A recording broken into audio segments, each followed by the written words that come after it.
इसका जो टाइटल है, मेरी समझ में सबसे महत्वपूर्ण पक्ष इसका तो यही है, जो टाइटल है वो, और बीच के जो कुछ पद हैं वे तो साधारण से हैं।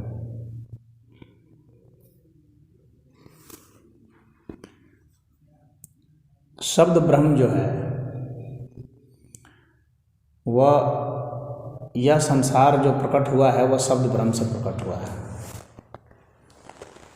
और ये अपनी सूक्ष्मता में शब्द ही है, चाहे इसका भौतिक स्वरूप कितना भी बड़ा हो गया हो।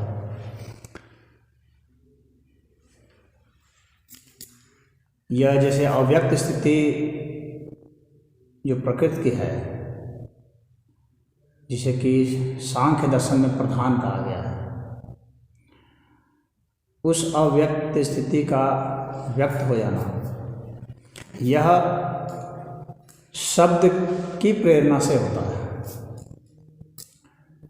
ध्वनि की प्रेरणा से होता है। ध्वनि वहाँ पर विद्यमान है सूक्ष्मता में। वैसे जो वैज्ञानिक बतलाते हैं कि द्रव्यमान शून्य हो जाता है और आयतन भी शून्य हो जाता है और समय भी शून्य हो जाता है, तो इससे सनातन धर्म इत्तेफाक नहीं रखता है। जब शून्य सब हो जाएंगे फिर शून्य से प्रकट होने की संभावना शून्य हो जाएगी, और शून्य होंगे कैसे, एक सवाल यह भी उठता है। अस्तित्व को आप शून्य कर ही नहीं सकते, जो है वह कभी भी विनष्ट नहीं होता है, तो वह सिर्फ अव्यक्त स्थिति में, सूक्ष्म स्थिति में पहुंच जाता है। शब्द भी और समय भी वहाँ आता है। जो समय सबसे सूक्ष्म स्थिति में है उसको काल तत्व कहते हैं। काल और काल तत्व में अंतर होता है। काल तत्व सबसे सूक्ष्म तत्व है समय का, और उसी की प्रेरणा से ही फिर ये जो ध्वनि है वह शब्द के रूप में प्रकट होकर के, और फिर ध्वनि से शब्द बनेगा, फिर शब्द से संसार सृजित होगा, और जो द्रव्यमान है जो अव्यक्त स्थिति में है तो वह फिर जो है प्रकट होगा, वो दिखने लगेगा। जो भी सूक्ष्म से सूक्ष्म हम लोग द्रव्य सोच सकते हैं वह वहाँ विद्यमान था, वह धीरे धीरे अपनी पूरी प्रक्रिया में पुनः जो है आना शुरू कर देगा। लेकिन इस रूप में ही वो था संचित। हाँ, वो शब्द रूप में था और समय भी था, वो सब एकजुट हो चुके थे। वे मूलतः, यहाँ पर ये बतलाने का यही मतलब है कि मूलतः ये एक ही है, एक ही के भिन्न भिन्न गुण हैं। यदि हम समझें कि कोई द्रव्यमान है वो बिल्कुल अलग है और समय बिल्कुल अलग है, तो ये हमारी भूल हो जाएगी। द्रव्यमान और समय अलग नहीं है, बस एक इंटीग्रेटेड है सब, मतलब एक ही सिक्के के दो पहलू हैं। उसी तरह से द्रव्यमान और आयतन भी एक ही है, बिना आयतन के द्रव्यमान भी नहीं होगा। तो हम आयतन को बिल्कुल अलग नहीं कर सकते उसके साथ, वो एक ही साथ रहते हैं, एक ही हैं ही, माने एक ही तत्व का वह एक काल तत्व के रूप में हम लोग समझ लेते हैं, उसी तत्व को हम लोग द्रव्यमान के रूप में समझ लेते हैं, उसी तत्व को हम लोग आयतन के रूप में समझ सकते हैं। था सब कुछ बस अव्यक्त रूप में था, जिसको हम परम चेतन कहते हैं। हाँ, और वह एक है, वो अलग अलग नहीं है। हालांकि हम लोग जो कैलकुलेशन बाहर में करते हैं वो अलग अलग करते हैं, जिसके हम लोग टाइम का कैलकुलेशन अलग करते हैं, क्योंकि टाइम जो है अव्यक्त हुआ तब हाँ, अलग अलग रेस्पेक्ट में टाइम अलग अलग हो जाता है, लेकिन काल तत्व जो है ना वो एक ही है, उसके साथ जुड़ा हुआ संयुक्त रूप से है, वह एक ही है वह। अब उसी की प्रेरणा से होता है। अब सवाल उठता है कि उसने प्रेरणा क्यों की, एक यहाँ पर प्रश्न उठेगा। जो ये विस्तार होता है वह किसी फोर्स के साथ होता है, और जब संकुचित होता है तो फिर भी काउंटर फोर्स से होता है। समझ गए? फोर्स से विस्तार हुआ, काउंटर फोर्स से संकुचित हो गया। तो जिस फोर्स के साथ ये गया, जितना टाइम लिया, एक समय के बाद रिटर्न फिर होगा उसी टाइम तक, और उस अवस्था में जो उसका डॉर्मेंट अवस्था है, छिपा हुआ समय है, अव्यक्त स्थिति है, तो वह इनफाइनाइट टाइम के लिए या अराजक स्थिति के लिए नहीं है, वह कि वो पता नहीं कब होगा कब नहीं, ऐसा नहीं है। उसका भी एक टाइम फ्रेम ही है, वह भी काल तत्व निर्धारित करेगा, उतना ही समय तक ही वह व्यक्त रहेगा और उसके बाद पुनः फिर वह प्रकट होगा। अच्छा, मतलब इसका मतलब जो एनर्जी थी वो जैसे फोर्स था, हाँ। एक तरीके से फोर्स अव्यक्त रूप में है और उतनी देर तक ही वो अंदर रहेगा, बाकी फिर उसके बाद उसका फिर नहीं है। क्योंकि फोर्स के भीतर भी काउंटर फोर्स चलता रहता है, एक्शन करता रहता है। ऐसा नहीं है कि फोर्स भी सिर्फ एक डायरेक्शनल है, ऐसा नहीं है। हम लोग सामान्यतः सोचते हैं कि एक डायरेक्शन में है, लेकिन फोर्स के साथ ही काउंटर फोर्स भी उसी डायरेक्शन में, विपरीत डायरेक्शन में रन करता रहता है। जैसे हम लोग अगर कहीं जा रहे हैं तो हम ही लोग का कोई हिस्सा जो है कि हम लोग को पीछे भी खींचता रहता है, अपने भीतर भी खींचता रहता है। अगर हम लोग बाहर जा रहे हैं तो अपने भीतर भी खींचता है। यानी हर समय एक्शन और रिएक्शन का जो है ना ये संघर्ष चलता रहता है, समझ गए। तो जब वो फोर्स जिस वक्त डोमिनेंट स्थिति में रहेगा तो उस वक्त काउंटर फोर्स जो है डोमिनेंट स्थिति में रहेगा, और जब काउंटर फोर्स डोमिनेंट रहेगा तो फोर्स जो है डोमिनेंट स्थिति में रहेगा। इसलिए वो साइकिल चलती ही रहेगी। इसलिए वो साइकिल चलती ही रहती है। अच्छा, हाँ। अस्तित्व में आने और फिर वापस खत्म होने और हाँ, तो वह साइकिल चलती रहती है। ऐसा नहीं है कि कोई वो भी टाइम बाउंड है। हाँ, वो उसी में ऑटोमेटिकली सेट है, वो टाइम फ्रेम है। ऐसा नहीं कि कोई कहेगा कि हाँ अब हो जा और हो गया, ये सब बकवास की बात है। वो ये जो है एक नेचुरल फिनोमेना है, उसके तहत ही यह होता रहता है। इसका फैल करके एक ठहराव तक आना और फिर उसके बाद फिर जो है वापस आना, और हर समय फोर्स और काउंटर फोर्स दोनों लगे रहते हैं, विपरीत डायरेक्शन में लगे रहते हैं, ये चलते रहते हैं। जिस वक्त जो ज़्यादा महत्वपूर्ण होता है, ज़्यादा जिसमें शक्ति लगती है, ऊर्जा लगती है, वो चलता रहता है। और जब वह शक्ति जब धीरे धीरे सैचुरेशन की स्थिति में होती है तो पीछे वाली जो शक्ति थी वह सक्रिय हो जाती है और वह उसको पीछे घसीटना शुरू करती है। इसी तरह से राग भी है, इसी तरह से वैराग भी है। हम लोग राग में जाते हैं, आकर्षण में जाते हैं तो एक समय तक ही जा सकते हैं, फिर राग जो है हमारे में वैराग उत्पन्न कर देगा। जब हम लोग उससे एकदम सैचुरेट हो जाएंगे, तंग आ जाएंगे, हाँ, तो वैराग उत्पन्न कर देगा। तो यह जो है एक नेचुरल फिनोमेना है, ये सभी जीवों में, सभी प्राणी में, सभी तत्वों में होता रहता है। तो फिर इसमें ईश्वर को क्यों बीच में लाए? तब तो फिर ये प्रकृति का तब गुण हो गया। यह तो है ही, लेकिन ईश्वर को बीच में लाने का क्या मतलब है ये बता देता हूँ कि यह जो पूरा अस्तित्व है, ये जो मैंने अभी व्याख्या की, ये सब साकार अस्तित्व का मामला है। ये साकार अस्तित्व का मामला है जो कि प्रकट अव्यक्त है तो निराकार है ना? नहीं, अव्यक्त होने पर भी वह साकार ही है। अव्यक्त हो जाने की वजह से निराकार नहीं हो गया वो। हाँ, वो तो आकार ही है वो, बस हम देख नहीं पा रहे, बस वो हमको फील नहीं हो रहा है, आप उसे नाप नहीं सकते, मेजरमेंट में नहीं है वो, बस बात इतनी है। लेकिन वो निराकार तक तो नहीं है।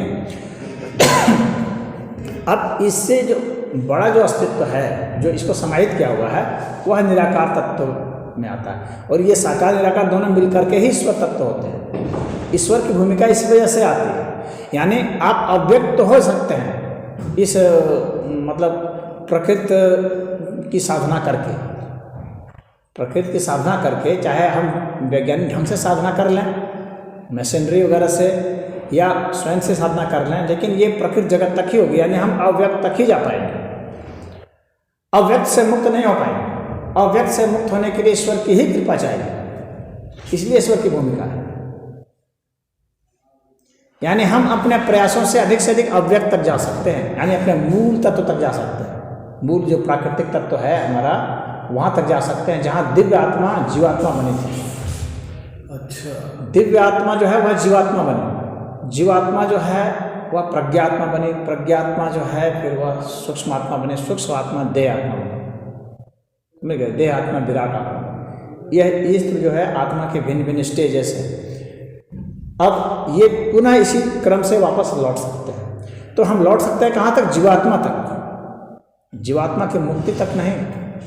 जीवात्मा की मुक्ति तक तो ईश्वर की ही कृपा होगी, तब होगा। इसीलिए भक्ति योग का महत्व है। हम योग से, साधना से हम अव्यक्त स्थिति तक जा सकते हैं, मुक्ति तक नहीं जा सकते। मुक्ति के लिए तो ईश्वर की ही कृपा चाहिए, उसके लिए ईश्वर की ही कृपा चाहिए। हम अव्यक्त तक तो वहाँ पहुँच जाएंगे, लेकिन वहाँ पहुँच जाने का मतलब हो गया कि हम उसके योग्य हो गए, हमारी पात्रता हो गई, और उसके कारण ईश्वर की कृपा हो जाएगी। मतलब वह भी एक लॉ के तहत ही है, एक तरह से समझ सकते हो, वह भी विज्ञान में कोर्स के तहत है कि वहाँ तक अगर हम चले जाते हैं तो वहाँ से कृपा हो ही जाएगी। अगर हमारे में अहंकार का लोप हो चुका तो वहाँ पर जा कर के भी अगर हम अपने अहंकार का लेस मात्र भी बचाए रख लिए, हाँ, तो फिर हमको पुनः वापस इस साइकिल में आ जाना पड़ेगा, यानी अव्यक्त से पुनः हमको व्यक्त होना पड़ेगा। समझ गए?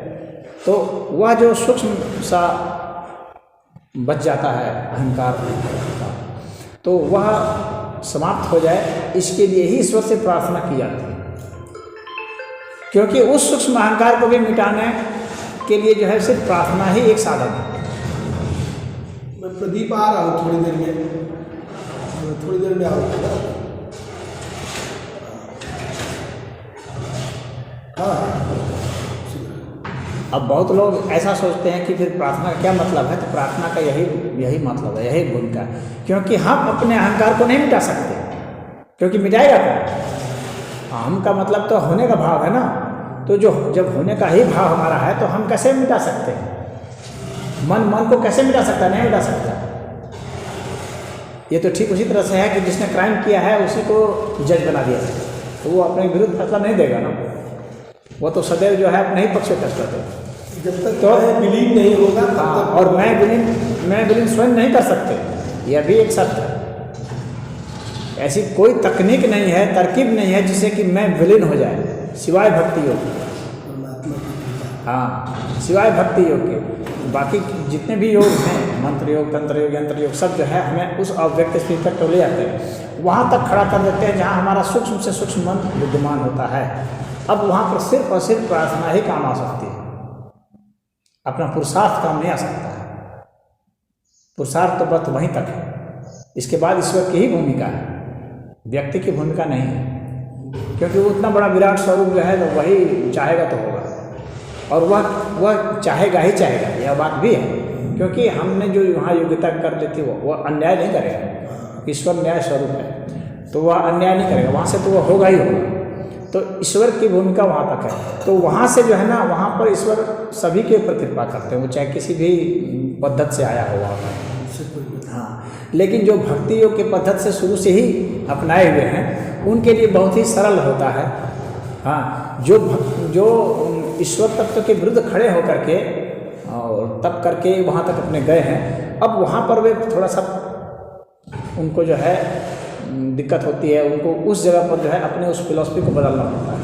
लेकिन गुरुजी यहीं पर मैं यदि वो अपनी फिलॉसफी को नहीं बदलता है और अपना सूक्ष्म तत्व उसका विद्यमान रहता है, तो पुनः उसको जो कहा जाता है ना योग भ्रष्ट होगा, तो वह पुनः आता है। यह है कि श्रीमान और इन सब के उसमें होता है। तो ऐसी यात्रा उसकी तब तक चलेगी जब तक कि उसके दिमाग में वह जो विचार था अहंकार का, वह वो नहीं समझ जाता कि यह जो है मेरे मिटाई नहीं मिट सकता है, क्योंकि इसका मैं ही कारण हूँ।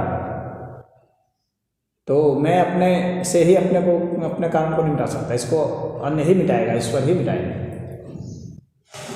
तो कबीर वगैरह तो मुझे कभी भी ईश्वर कृपा को बीच में कहीं लाए नहीं है। नहीं, क्यों नहीं लाए? क्यों नहीं लाए? ईश्वर का क्यों? फिर भजन किस बात का कर रहे थे? भजन किस बात का कर रहे थे?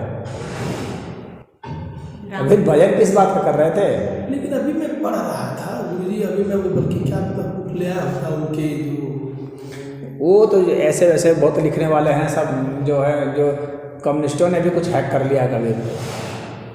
जैसे कम्युनिस्टों ने बुद्ध को हैक किया, वैसे कम्युनिस्टों ने कोशिश किया कबीर को भी हैक करने की।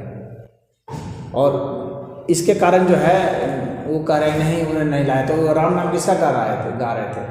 वो तो कह रहे हैं कि वो राम जो है अवतार जो है वो अरे अवतार नहीं, वही राम तो है ना, ईश्वर तत्व तो है ना, बस वही बात है। उसको तो वो कह रहे हैं। हाँ, तो बस तो वही बात है ना, तो वही मैं कह रहा हूँ।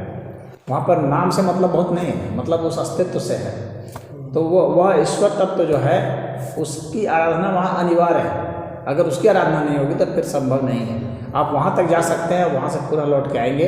ऐसा होता रहेगा कब तक? जब तक कि आपको यह ख्याल ना आ जाए या बोध ना आ जाए, या समझ ना आ जाए कि जो है हमारे पुरुषार्थ से ही सिर्फ नहीं हो सकता है। मैं अकेला पुरुषार्थ करके इस अनंत अस्तित्व में विलीन नहीं हो सकता। नहीं, उसमें जो अनंत अस्तित्व है उसकी भी भूमिका है, और उसकी जो भूमिका है वो वहीं पर आती है।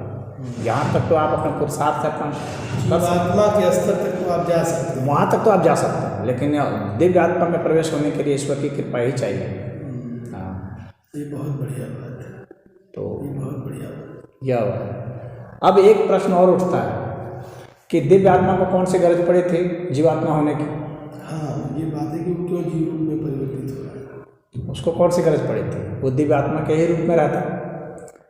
आखिर उसको कुछ ना कुछ कमी महसूस हुई तभी तो ऐसा है कि जब तक आप साकार को शामिल नहीं करते तब तक आप पूर्णता में नहीं आते, तो पूर्णता का अनुभव नहीं होगा आपको। ईश्वर को भी पूर्णता का अनुभव तभी होगा जब वो साकार रूप में आएंगे, नहीं तो नहीं होगा। तो जो अपने को इन सारी चीज़ों से नहीं गुजरने देगा वो भी पूरा नहीं, और वो भी मुक्त आत्मा नहीं कहलाएगा। मुक्त तो वही है कि जो आ सकता है, जा भी सकता है। तो वास्तव में जिसको हम लोग बंधन कहते हैं, वह आने जाने की ही प्रक्रिया में अपनी पूर्णता की ही प्रक्रिया की एक क्रिया है। वास्तविक अर्थ में इसको बंधन नहीं कहा जा सकता। यह अपना एक और अनुभव लेने के लिए दिव्य आत्मा ने यह स्वरूप धारण किया है। तो यहाँ जो है तू शब्दों का दास है योगी। तो अब ये जो शब्द हैं, शब्द ब्रह्म जो है संसार है, तो इसका तुम दास हो। हाँ, योगी तुम इसका दास हो। और इससे कब मुक्त हो सकते हो? इस दास से जब ईश्वर की आराधना करो। ऐसे नहीं हो सकते। इस बात को समझ लेने की जरूरत है। अगर ये नहीं समझेगा आदमी तो सोचेगा कि हम ऐसे ही मुक्त हो जाएंगे इन प्रयासों से, बिना ईश्वर तत्व के मुक्त हो जाएंगे तो संभव ही नहीं। सिर्फ हताशा हाथ लगेगी अंत में, और फिर बार बार फिर आना पड़ेगा। बाकी तो सब साधारण है। तेरा क्या विश्वास रे जो भी भाई, जो शब्द का दास होगा उसका विश्वास तो हो ही नहीं सकता है, तो संभव ही नहीं है। यहाँ पर है राम नहीं तू बन जाएगा। ईश्वर नहीं बन पाएगा। राम तो ये ईश्वर तत्व की बात है। हाँ, ईश्वर तत्व। राम नहीं तू बन जाएगा। क्यों फिरता वनवास रे? वनवास में घूमने से ही कोई राम नहीं हो जाता है।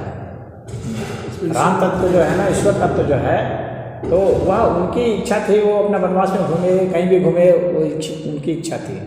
आप तो योगी हैं, आपको बस ईश्वर को पुकारना है, बेवल होकर पुकारना है, और तब जाकर के ईश्वर की कृपा होगी तो आप शब्द से मुक्त होंगे। शब्द के दासत्व से आप मुक्त होंगे, इस संसार से आप मुक्त होंगे।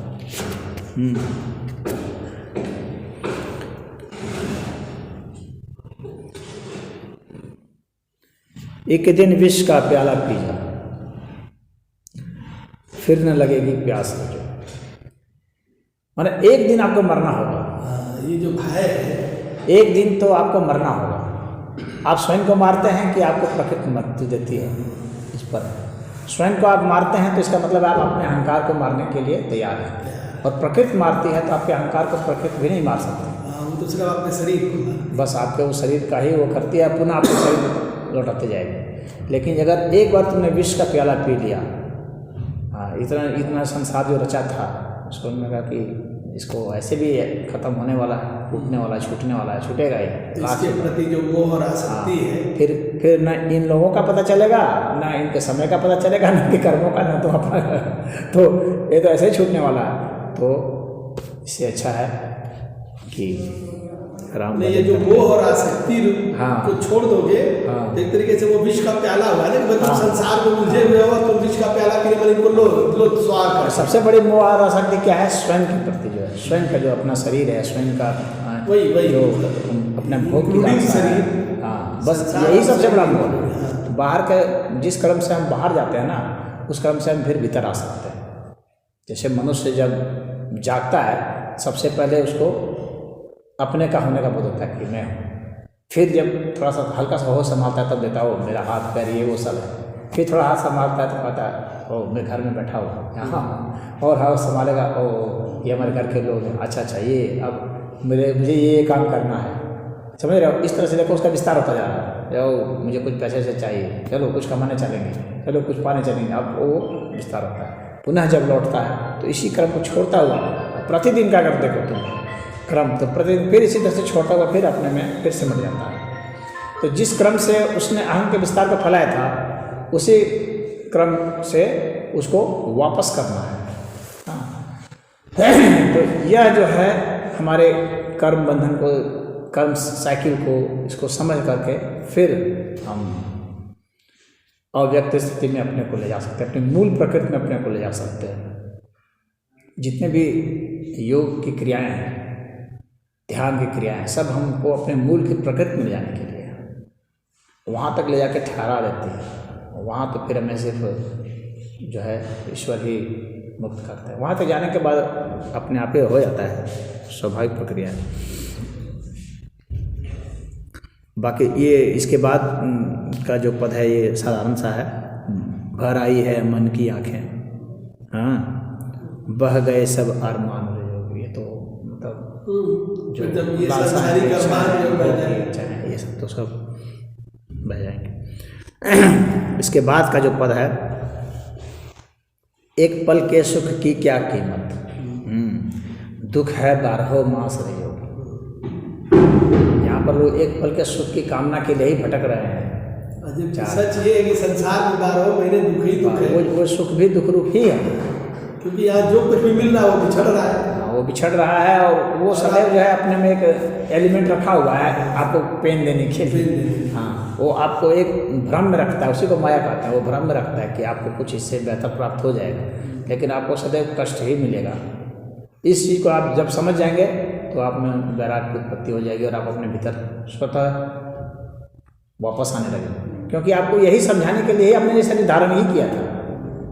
यही समझ विकसित हो जाए, इसी के लिए आपने यह रूप धारण किया, शरीर धारण किया, जो कुछ भी धारण किया आपने इसी के लिए किया था। और यह जब आपकी समझ हो गई तो अब आप वापस लौट सकते हैं, पुनः वहाँ पर आ सकते हैं जहाँ से आप यात्रा किए थे।